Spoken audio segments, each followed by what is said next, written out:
introduction to be introducing to you, standing next to me already on the stage, Naja Kleist, who is a senior researcher at the Danish Institute for International Studies, where she works on African migration with a particular focus on Ghana, as I think will become very clear from her presentation today. Her research concerns involuntary return migration, European and African mobility regimes and their social effects, diaspora mobilization, and the role of hope, and I think hope is really one of the key concepts here, uncertainty, belonging, and gender relations.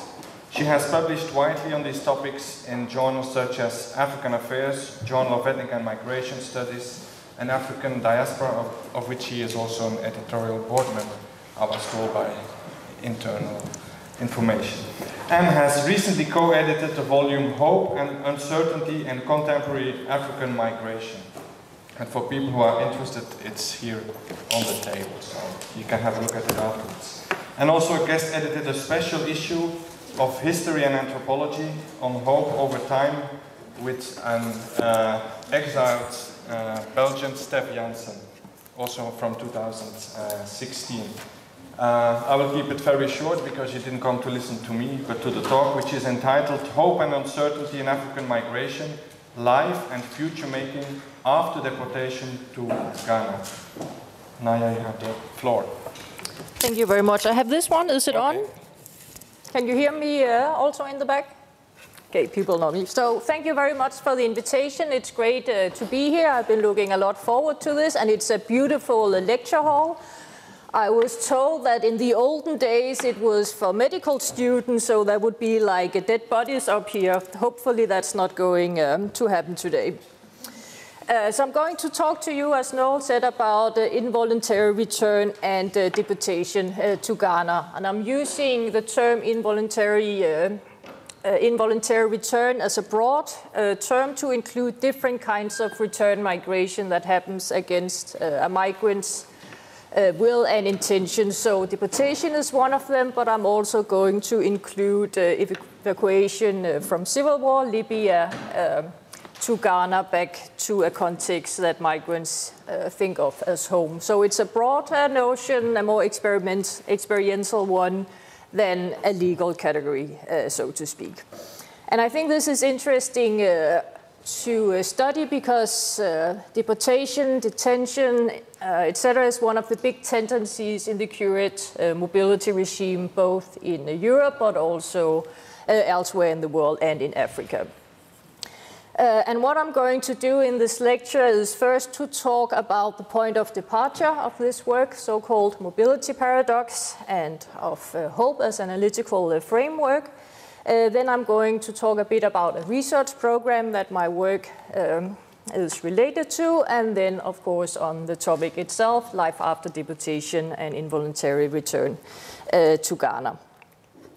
And I'm going to start by the so-called mobility paradox.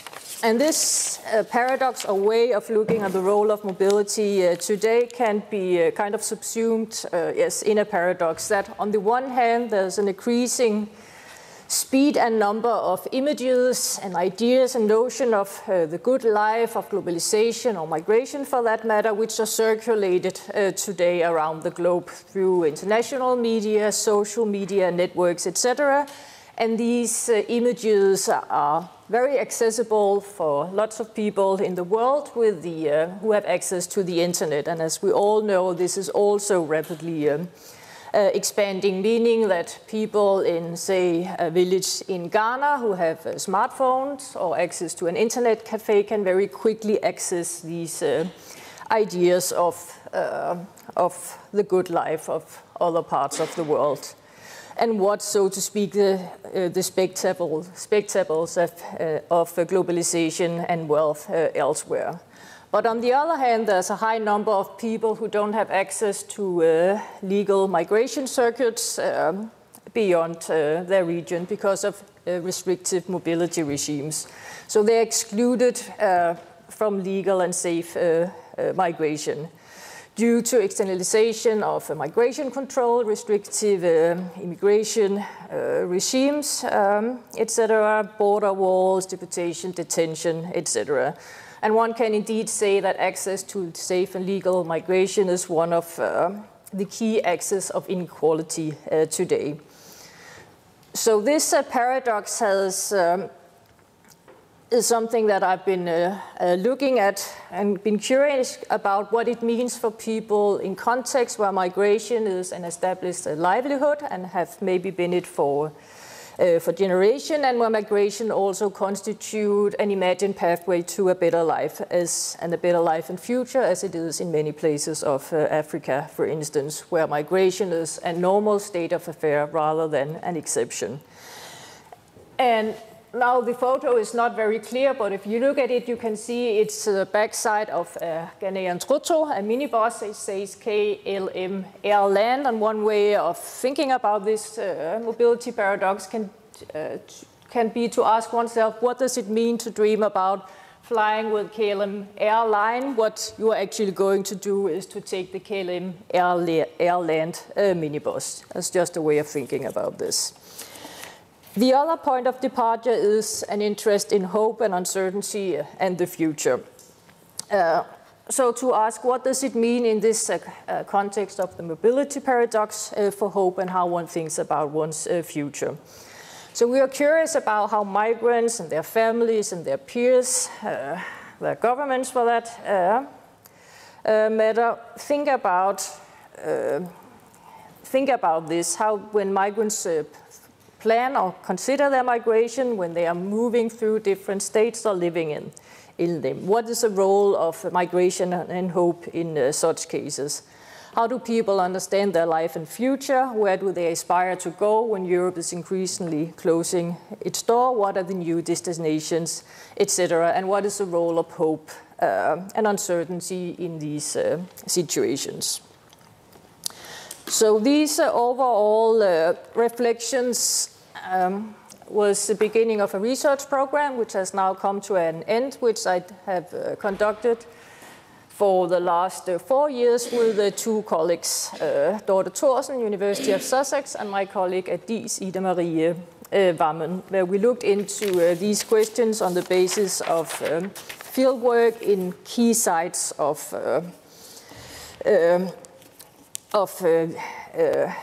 this problematic. So one case study focused on transit zones in Rabat, Morocco, carried out by Dorte Thorsen, one on new destinations in Buenos Aires, Argentina, where Ida Marie Wammen looked at Senegalese migrants in Argentina, and then my work on involuntary return. And our interest in hope and the future can be seen part of a broader resurgence or re-emergence of interest in questions in the future, like this lecture series, for instance, but also like Appadurai and Charles Biot, for instance, have written books about. An interest in hope, where Ghassan Hart and Hayao Miyazaki have written very interesting books, and an uncertainty, where, for instance, David Pratton and Elizabeth Cooper have edited a very interesting volume on this. And then also a growing literature on hope and mobility, where, in addition to what we have done, people like Henrik Vig, Hans Lugt, and also Ghassan Hart have contributed.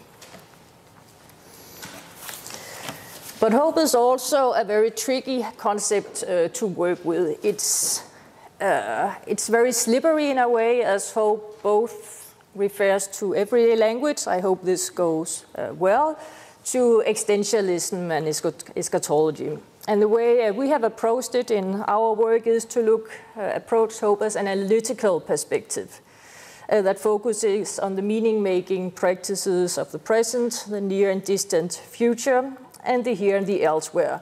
So that means that as a way of starting to ask a range of questions, or a way of framing curiosity. So it's the beginning rather than the end of analysis, so to speak. So for instance, to say that migrants move in the hope of a better life, that might contain some kind of truth, but it's not a very interesting analysis. It's a very general. So rather, I think it can be interesting to ask questions about these hopes. So what are their histories? How are they produced? How are they transformed? Etc. And I'm going to mention a few dimensions of this.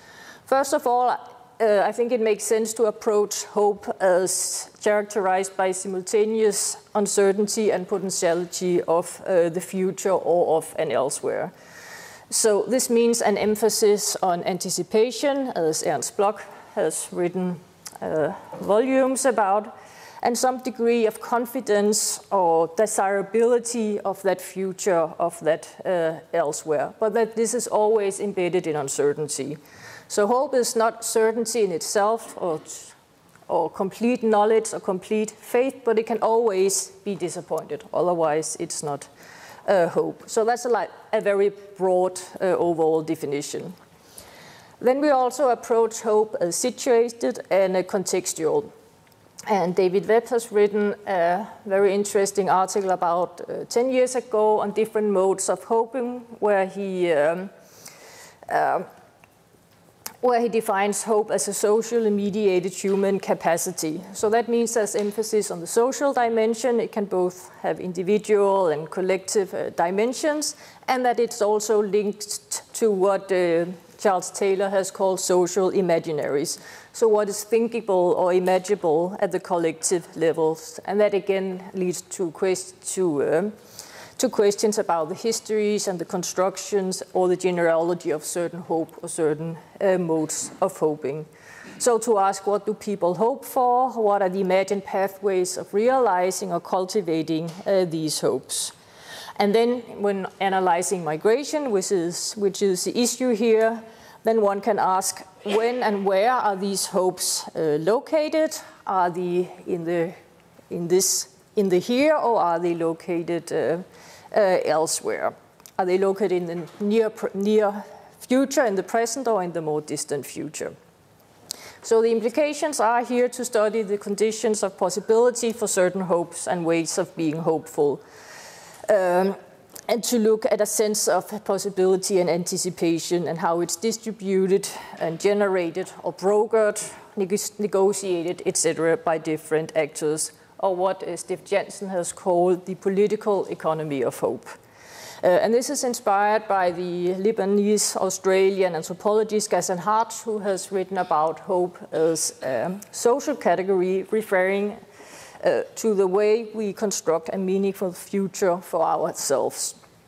So social hope refers to these collective meanings of a meaningful life or future. And one of the dimensions of social hope is what Ghassan Hart calls societal hope. Societal hope then consists of visions of the good life and achievement within society, which is distributed by the state to the population. So such visions can be related to ideas of upward social mobility, security, simple social recognition, etc., based on the belief that this will be possible within society despite challenges and inequality, etc. So that might be, for instance, the American dream of the newspaper boy, or the IT student who becomes a billionaire, or immigrants becoming equal Danish citizens in Denmark, etc. And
in Ghanaian society, especially the urban centers.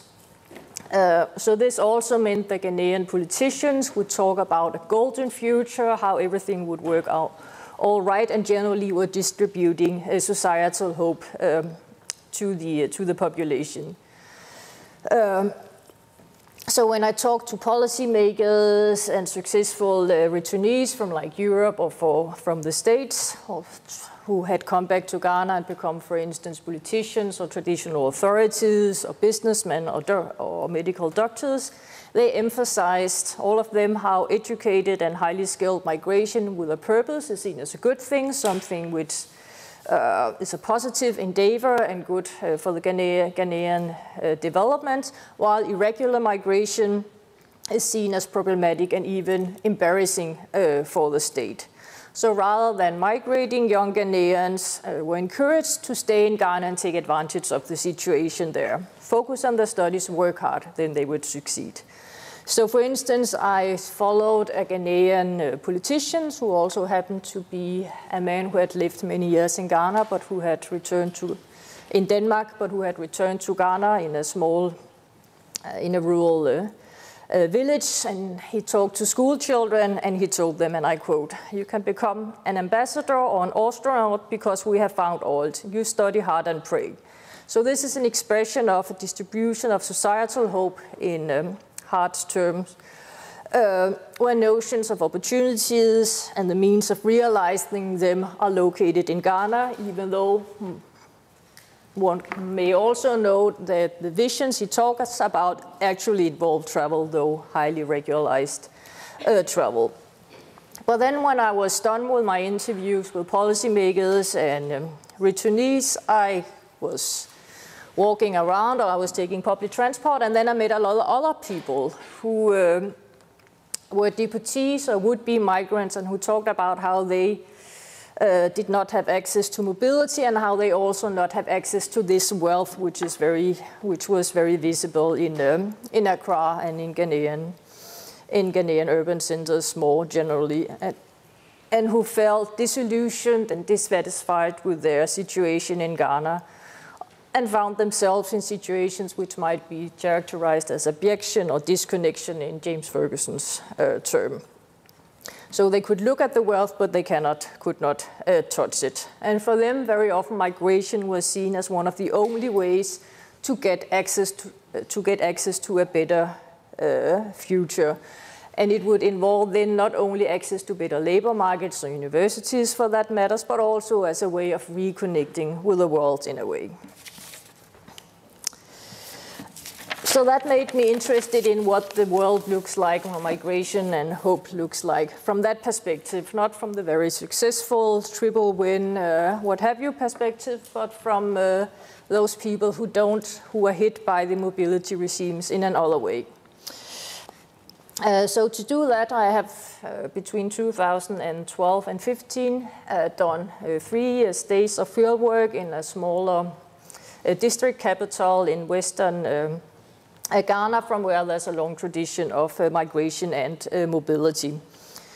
The town is dominated by farming, petty trading, and international migration, and there's been traditions of international migration from there further away than the neighboring countries since the late 1960s.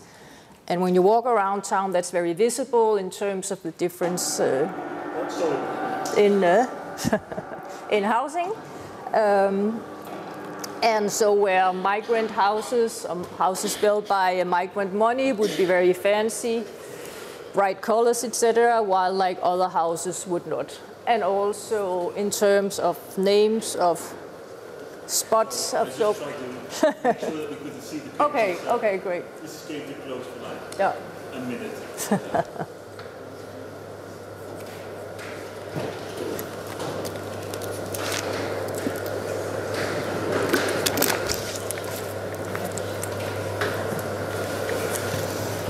All right, so as you can see now with the darkness, their names are also names referring to places in Europe or in Libya. All the states are also very common in this town. Like here you have the New York enterprise that would be the Benghazi bar, the Jamaica spot, etc., etc. So migration is very visible in this town. And it has indeed been and is one of the hubs for overland migration to Libya since the late 1980s, where especially young male overland migration from Ghana is very much a male phenomenon. Travel through the desert in order to reach better labor markets, earn money for themselves and their families, and perhaps establish a better future. So this is stepwise and recurring livelihood migration. It's also very dangerous. People, there are migrants who die and suffer a lot in the desert. It's not just crossing the desert, it's also corrupt authorities, thugs, gangs, rape, road accidents, etc. But nevertheless, especially until 2011 with the civil war, Libya was a very big destination for young men from this town, and to some degree still is in spite of the situation. So some of the implications of this is that wealth made from international migration is very visible in this town. The houses, cars, etc. So migration here becomes embedded in social and collective hope, or what Miyazaki has called inherited hope. You can simply go walk on the street and see the result of migrants who have made it and who have succeeded in building houses, etc.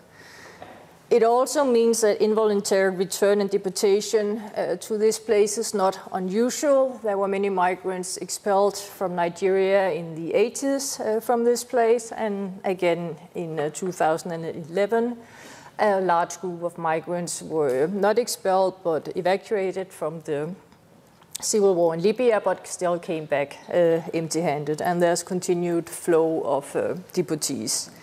And then finally, the changing and restrictive mobility regimes have quite direct implications for people in this town. But in spite of the risk of deportation and crossing the desert and perhaps the Mediterranean, a lot of young people in Amanfo still, in this place, still want to travel outside and try reaching Libya or other places, especially low-skilled young men. And as I said before, they travel to support their families, or through sending money, or to invest, help out in buying land or building a house, or to establish themselves in Ghana and hence become proper adult people and proper adult men. So this topography of hope, in a way, is related to where money can be made for then transforming one's life in Ghana. So it's not, migration here is not to settle outside permanently, but to transform one's life back home.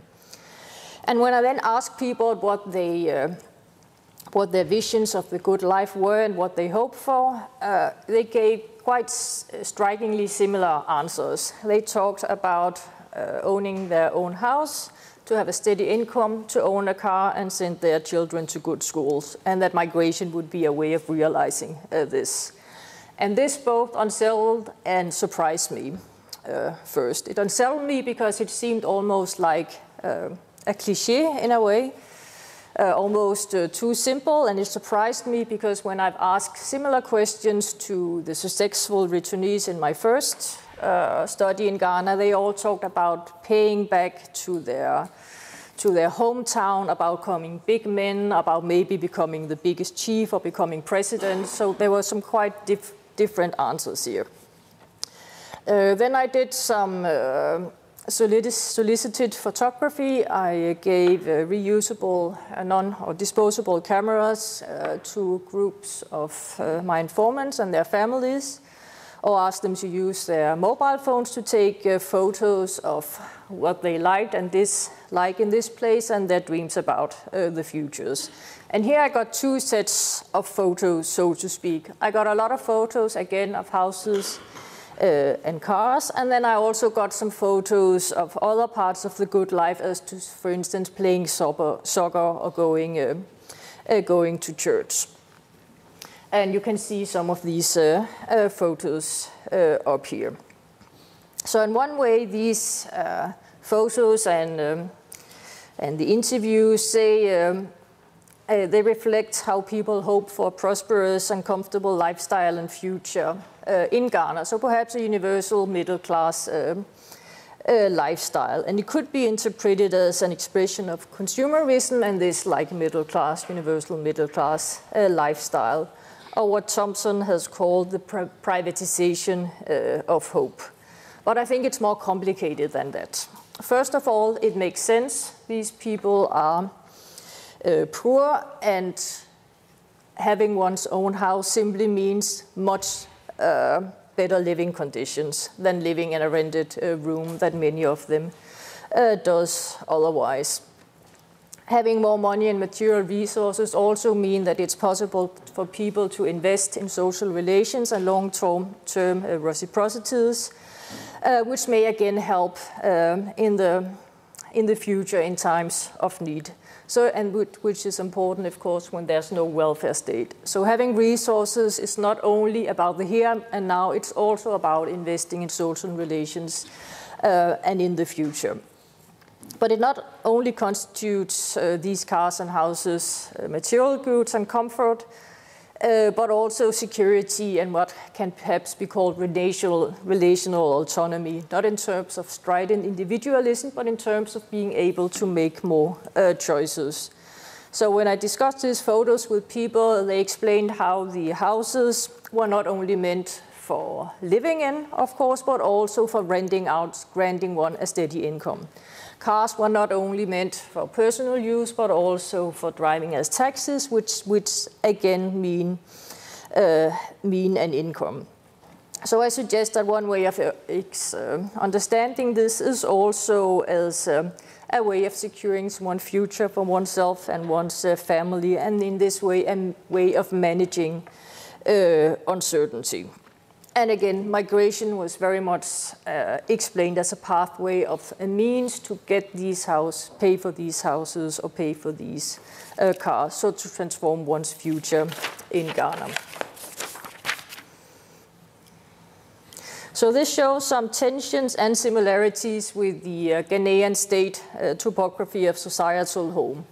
In terms of like the overall end goal could be said to be the same to live in Ghana, but the means to realize this is different, where the would-be migrants or the returnees here see migration as a way of realizing it, while from a state or more official point of view, this should involve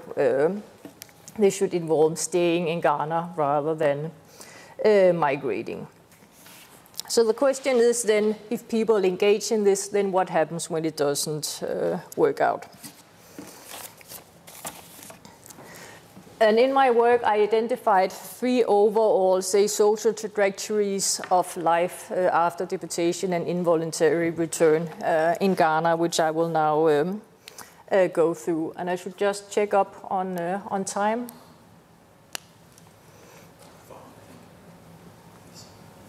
Okay, I have time. So I trust if I talk too much that somebody will let me know. Okay, good. So 3 trajectories after involuntary return, be it deportation or be it evacuation or flight from Libya. And these trajectories are remigration, remaining in precarious economic and social life circumstances, and economic and social regeneration. And they are quite volatile and can be intertwining, as will also become clear. So I'll start with remigration. So as already mentioned, migration to Libya and further afield is primarily livelihood related, and as a way of establishing a better livable future in Ghana. This also means that people engaged in several migration projects. It's not like a one and for all project, at least not for everybody, where one goes, stays, and then comes back, so then no more migration. Rather, it's much more that people go for a while, then come back the one way and the other, and then maybe travel again. So there are a lot of multiple migration projects. And one example here, which is a bit extreme but exemplifies this, is this man who I here call Kodjo, whom I met in 2012 for the first time. So he has an interesting story, I think. Back in 1988, he had finalized some education and noticed that some of his good friends were missing from a funeral he attended. And he asked, where are they? And was told that they have gone to Libya to work to be able to buy a tractor. This is a farming area, so like tractors is a big thing. That inspired him. He was the eldest of 10 children, and he had seen his parents working the soil for many years without just barely getting by. So he decided to go to Libya himself and went as one of the first persons from his village. He spent some time in Libya, and then he decided that he wanted to go to Japan. So he went to Tunis, bought a ticket to Japan, but was turned down in the place because he did not have a visa. From Tunis, he was then deported to Libya. After a while in Libya, he managed to bring his brother, as it would be said in local parlance, so that is to sponsor his brother's trip to Libya, and then the brother eventually went further on to UK. And Kodjo decided to go to Canada, which he managed, but could not regularize his papers, so he lived for about 2 years in Canada without papers, and then in the end he was deported back to Ghana, where he stayed for a couple of years, but still couldn't make it. So he went to Sierra Leone and then Liberia, and when things got too heaty there, he decided to go back to Ghana. So that was purely voluntarily. After a while, it still didn't work out. He still could not provide for his family, so he went to Libya again, where he stayed until 2011, where he was evacuated from the civil war and was then back in Ghana. So when I met him, he was in his 50s. He had had all these migration projects, and he told me, it's enough, I'm old, I don't want to do this again. And at this point, he didn't have anything but talked about how he has returned just with his clothes and his shoes, but that he still had some faith in the future. So he might be an extreme example, but it shows how there can be multiple migration projects, how different kinds of return might still result in remigration, be it deportation, be it voluntary return, etc. And it also shows, I think, that to migrate as a livelihood strategy is it's rather normal in this part of Ghana. So when returnees remigrate, it's not an expression of an abnormal situation of that they are especially risk-prone, but in a way more business as usual. This is an available, though hazardous and high-risk livelihood opportunity.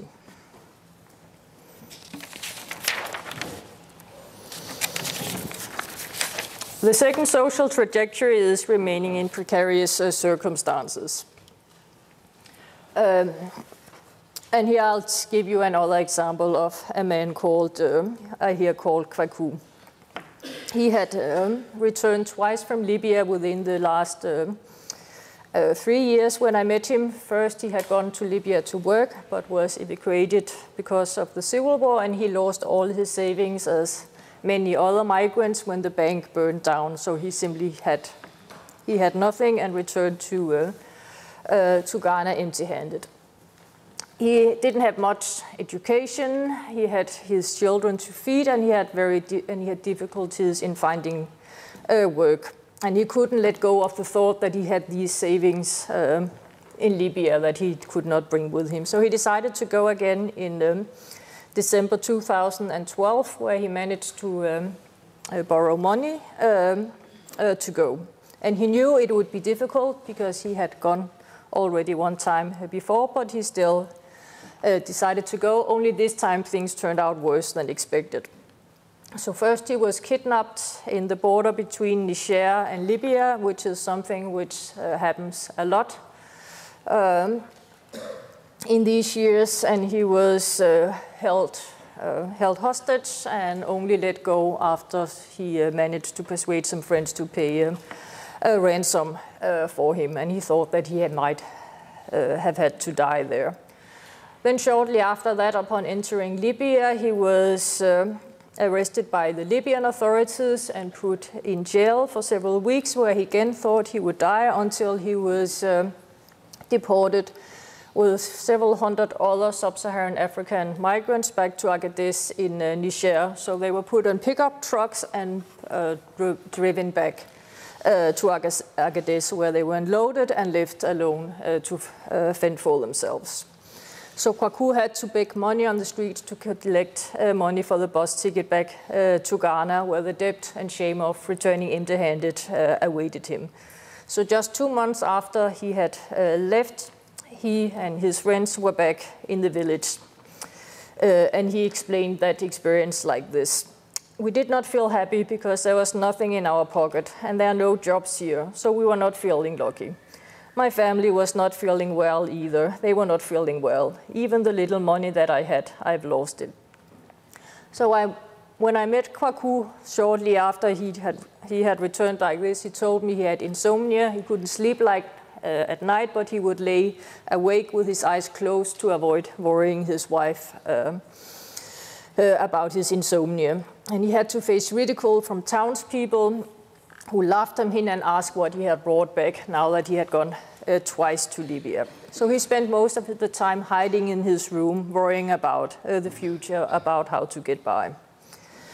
And his story is not unusual, but demonstrates how social hope underpinning his migration has turned into hopelessness and shame in at least temporary suspension of hope, not only for himself, but also for his family and community, because his involuntary deportation also demonstrate that migration as an avenue to a better life may not always work out. So it also shows like the vulnerability of this livelihood option.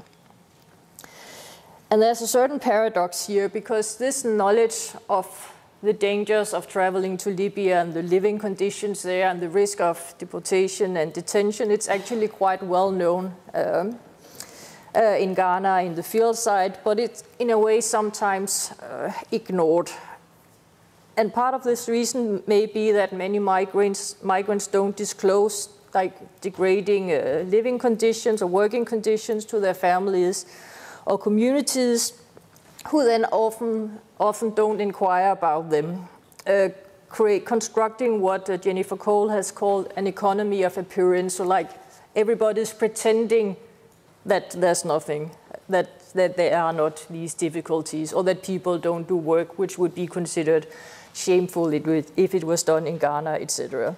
So this can be maintained through what Boris Niedvans has called collaborative silences. Again, do not ask, you do not get the question.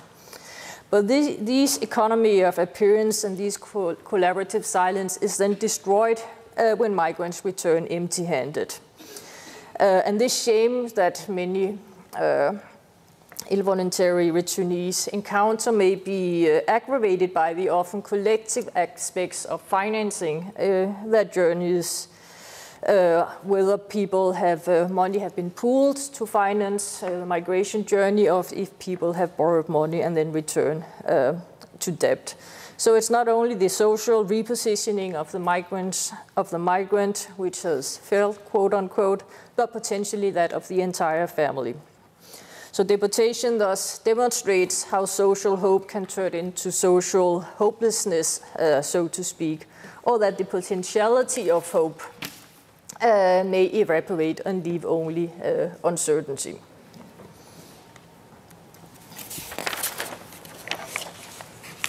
Well, then the third social trajectory is social and economic regeneration, because not all migrants return empty-handed, and not everybody end up in such circumstances. Some returnees manage to return with savings or send back savings, or they managed to improve their life circumstances over time. And one of the interesting things of coming back to this place to spend all together 3 days there was to follow how people's situations or some people's situation changed. And also when I did life story interviews to get like the long perspective of life after involuntary return. So for instance, Kodjo, with all the migration projects whom I introduced before, when I met him the last time, he talked about how he actually felt he was doing well. He wasn't rich, he was still living in his brother's house, but he had started farming and he felt that he was a good place in life. So he actually felt that he had moved on in his life. Another example is this young man here who was also evacuated from Libya in 2011, but who managed to find work, to start studying, and at this point he was working in an investment business, and he had a friend take this photo of himself, and he was also definitely somebody who felt that and was seen as having moved on in his life. But the story I want to briefly tell you is another story of a man whom I here call Pastor Emmanuel, who was a second-time deputy. He had worked in several European countries and had been deported once, or had like a range of deportations, first from Netherlands, where he was deported to Spain, from where he was deported to Mali, from where he found his way back to Ghana, only to find out that his family had cheated him and used the money that they said that they had spent on buying land, on shopping, on eating, so to speak, not what they promised him. So when he could, he left as quickly as possible again, and this time he ended up in Norway, where he found work on a farm, where he was grossly underpaid, but still managed to save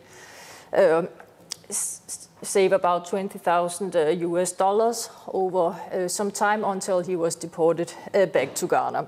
So for him, it was another story of coming back. Having this money enabled him to buy a house and to start farming, to marry, and he eventually became a pastor and was respected in town. And when I asked him how he described his return, he explained it like this. I was feeling happy, yeah. The majority of people thought my goods were on the way coming. They thought that because I'm looking fine. If you come home like that, people know that you're a traveler and they'll come to you for advice. Even the ladies know that you speak more than 2 languages. They like that, yeah. You're a hustler, you're a traveler. They'll be chasing you here and there.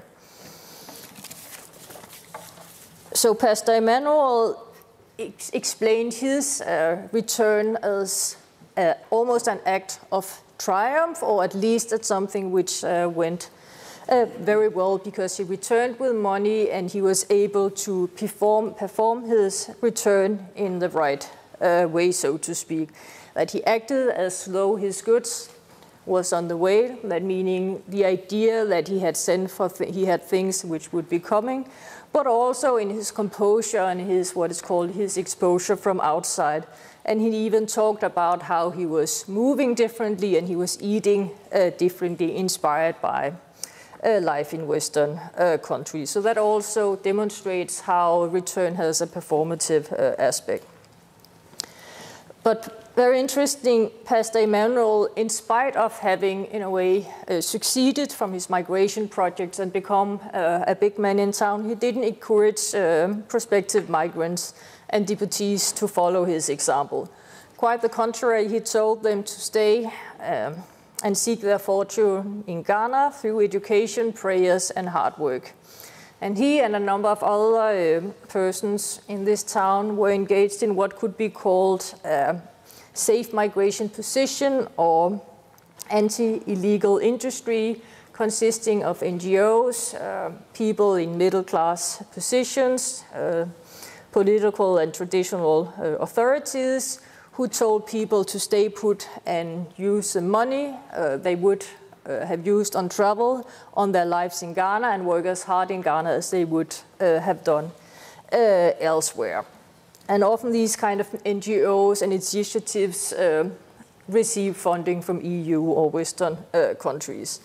So these safe migration proponents articulate a sedentary lifestyle as a safer and better and sometimes a moral superior choice in contrast to the risks of irregular migration. So they are very much in line with the state's distribution of societal hope, or topography of hope of staying in Ghana and working hard. So we adhere to this societal hope, so to speak. And it may also be seen as a way of enacting a kind of respectability to have this kind of right, quote unquote, attitude to how you should become wealthy and how you should manage your life.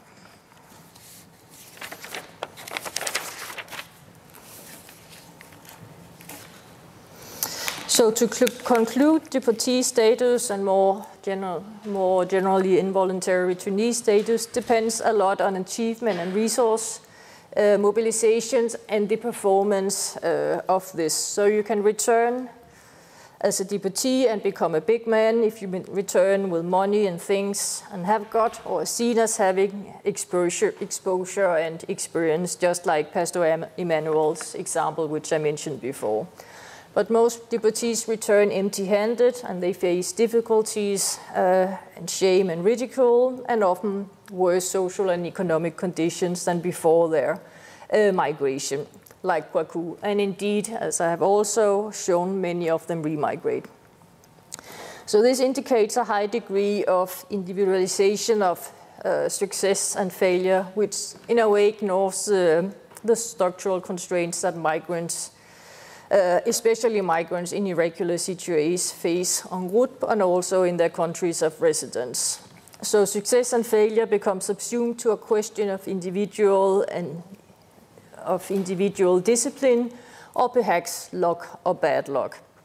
And at a more analytical level, we can say this way of dealing with deportation maintains the social and the collective hope of migration as a pathway to a better and more prosperous and more autonomous and secure life for the migrant and his and her family in a situation where there are few desirable or convincing alternatives. So it can be seen as a way of clinging to that hope for a better future.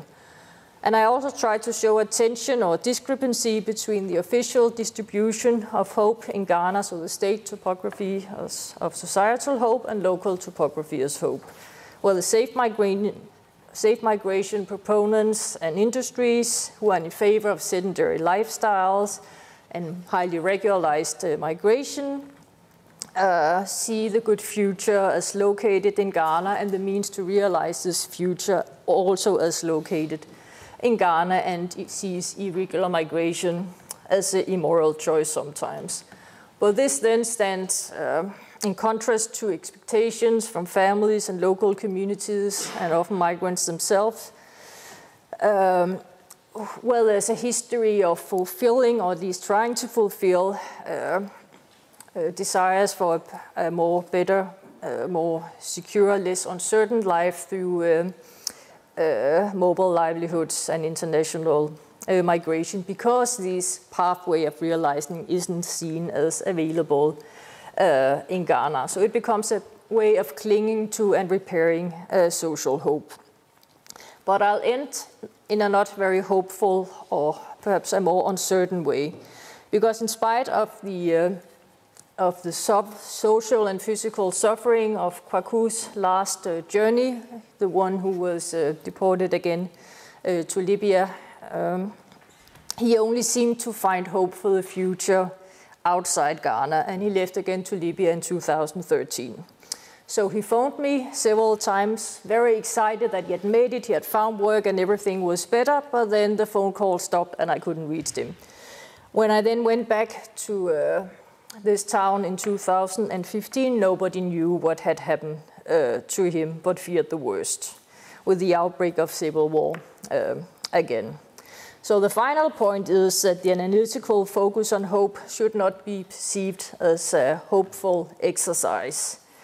And migration projects do not, because migration projects do not necessarily always succeed, and many migrants find themselves being exploited or stuck without opportunities for sending remittances, moving on to a new location, or returning in socially acceptable ways. And this is indeed one of the consequences of increasingly restrictive mobility regime.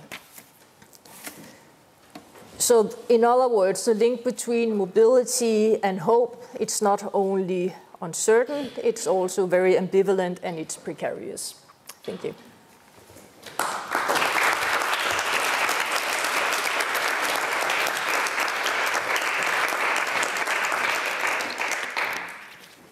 Thank you very much for an inspiring talk. I've learned that not only like in Facebook, the status of your relationship is complicated, but also the devotee status is quite complicated. Questions? Well, first of all, thank you for your speech. I was wondering two things. I think the concept of hope and anthropology is quite interesting in many ways, and I think what in existential philosophy is putting into an aspect is uncertainty. Søren Kierkegaard here in Belgium named as Søren Kierkegaard. Could you say something about how your participants are speaking to you about this uncertainty and how it comes forward in your talks? And then second of all, it's always interesting for us students to know, like, how did you actually went around, how did you meet your participants, and how did you get into this field? Thank you. Yeah, good questions. So to start with the latter, I mean, there's always a lot of pragmatism and coincidence in these things, honestly, at least for me. So a Ghanaian friend talked about this town, which is known in Ghana for a lot of overland migration to Libya, and then through some other coincidence, I got a contact there. What I always try to do is to work with several snowballs. So to have several contacts. So that's, I mean, basically what I did. I engaged with more people, and then they helped me talk with people. I found that it made a lot of sense to come back. I spent the first about 2 weeks, very briefly, in this place. I made a lot of short, not very interesting interviews, to be quite honest, where people told me like the overall story of their mobility, how they have come back, how they would never migrate again, which is, I mean, as I later learned, really not the case, but it enabled me to come back and then make a better, establish more report and do more interviews. So that worked really well to come back, and also, to face some of the same, not at all at the same level, but some of the expectations and people face when they come back, like, where's my present? What will you bring to me? All these kind of things, which is at a normal scale for returnees more generally. I also thought it was interesting to experiment with these photos. It took, practically using disposable cameras, that's an outdated technology. For one thing, you cannot get them in Ghana, so very practically, if you want to do something like that, you should use mobile phones and digital cameras. And it was a way to get a little deeper, so to speak, in some of these issues, and to get some other images, both on the very literal sense, but also more abstract sense of it. But still with the same implications that people who talk well or who are good storytellers in interviews would also normally be the ones who were good talkers about their photos. So it's not like some magic that make people all the way open up as if they haven't done it before. But I thought it was an interesting method to supplement with interviews and simply spending time with people. Then hope on the more existential level. I'm not an I'm not a philosopher. But I think one way of looking at it is that in this book, my colleague Hans Lucht writes about Ghanaian migrants who are stuck in Niger and who have kind of choice of whether to stay or to go. They choose in his chapter, those he talks with, they don't go back to Ghana.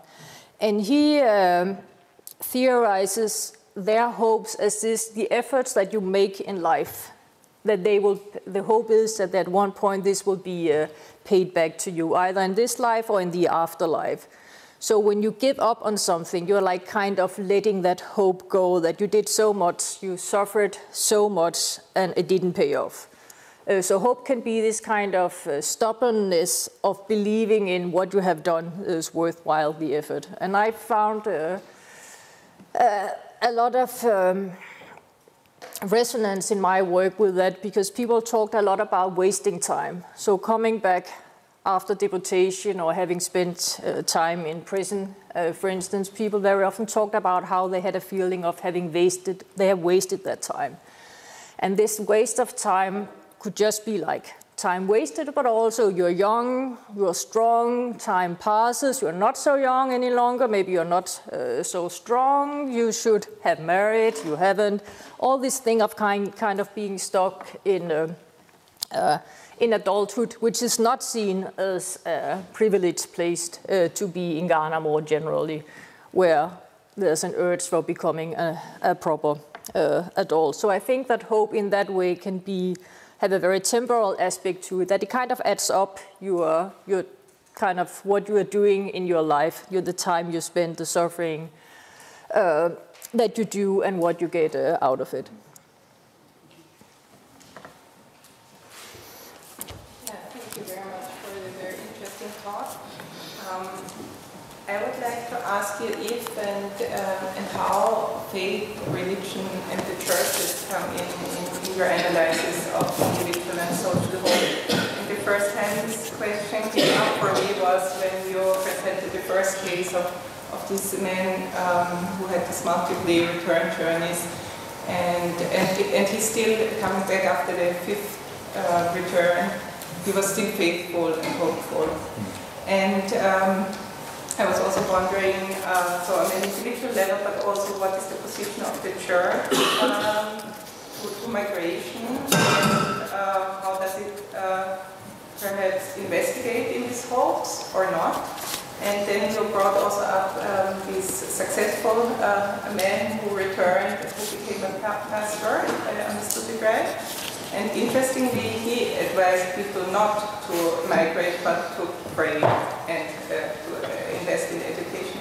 So I don't know, probably there are different positions in different churches by different, but yeah, I would be interested on this more individual level of faith, but also collective. Yeah, I think it means really a lot. I mean, people are very religious.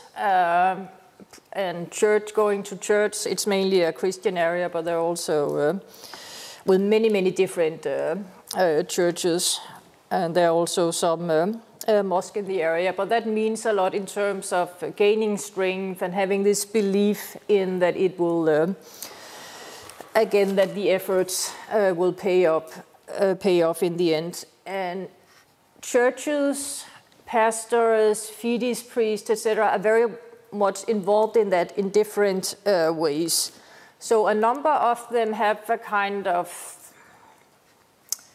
business is the wrong word, I think, but that you can pay a pastor to pray for you. There are even like I think prayer camps where you can go and prepare and have like both like economic investment and perhaps spiritual investment in your journey. You can go to a fides priest and have him do some things for it to work out. So there are definitely some parts of the churches and pastors who are very much engaged in this and who have a kind of interest. And I also heard stories from actually this pastor whom I mentioned, that people that he had advised and prayed for and who had made it with migration would come back and they would be grateful and they would present him presents and things like that. There's also no doubt that parts of churches would take on this anti or this safe migration position and spread this the notion of staying and avoiding crossing, engaging in this in dangerous migration projects.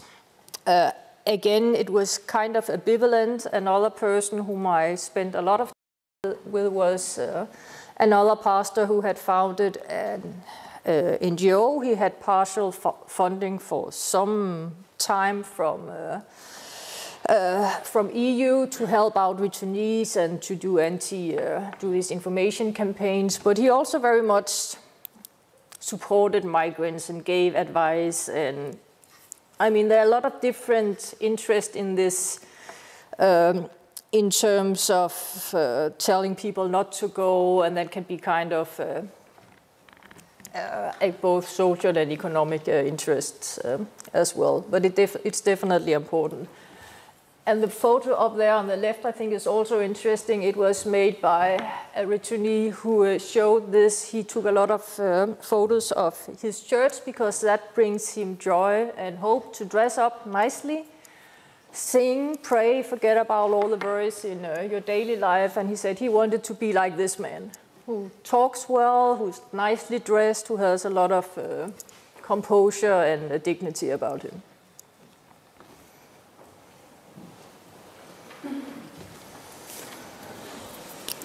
Thanks a lot for your talk, very interesting. I have just three smaller questions.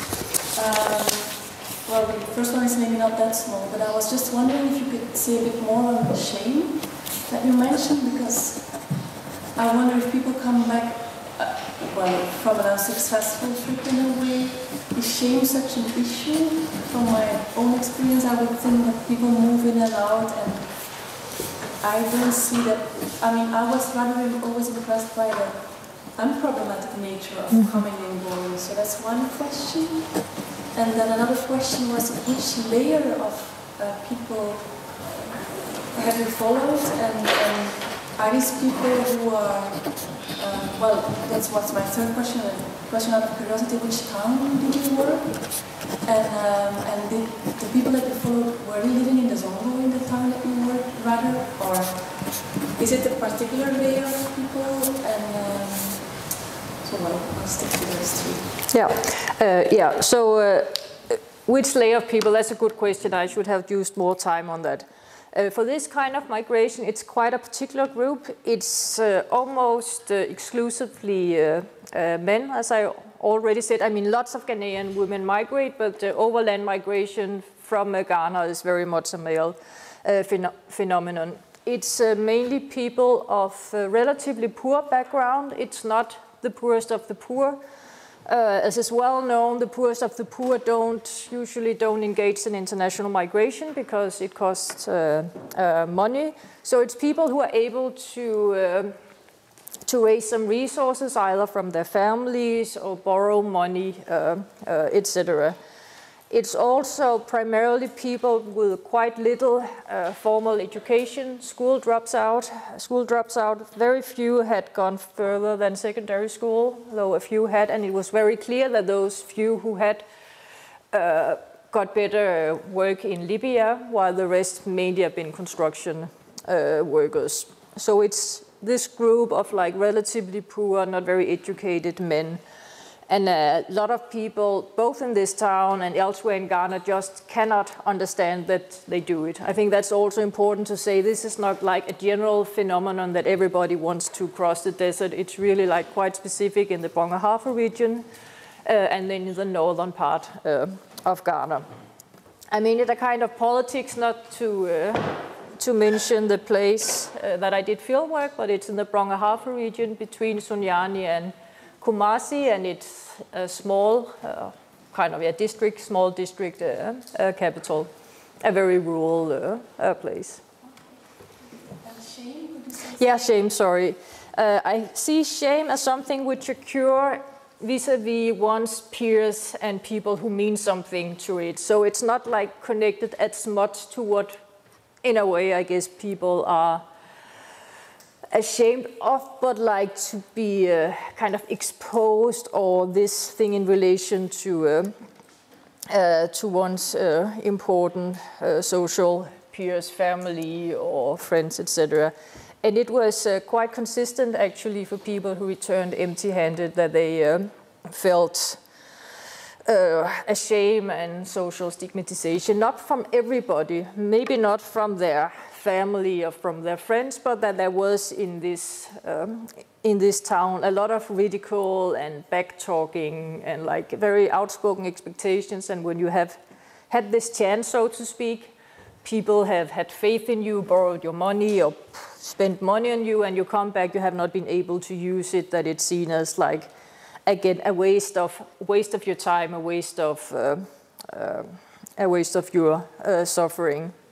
But then as time passes, this also kind of withers away, and it becomes more like anything else, and the way of returning becomes less important than in how people, I mean, what people bring with them and how they manage their situation.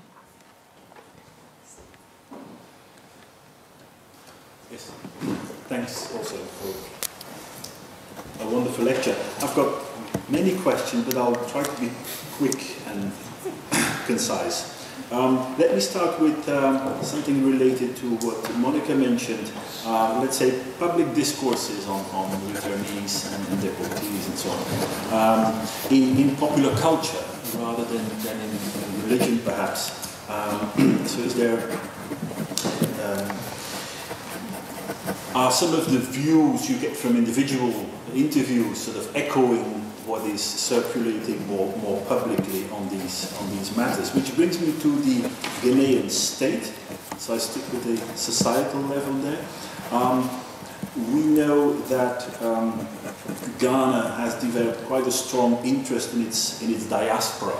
And I was wondering how that articulates with what you mentioned, like saying that the future of young people is in Ghana rather than. So there seems to be a possible contradiction there, or double discourse, perhaps. Yes, just perhaps a technical question. How do they treat people that are being deported? In the airports and like administratively or otherwise. And finally, talking about the international topography of hope, I was wondering, you briefly mentioned at the beginning the new destinations, and I was wondering how much they differentiate in how much they differentiate in valuing, let's say, particular continents, particular destinations, whether there are certain shifts as well from Europe to these new destinations or away from African destinations.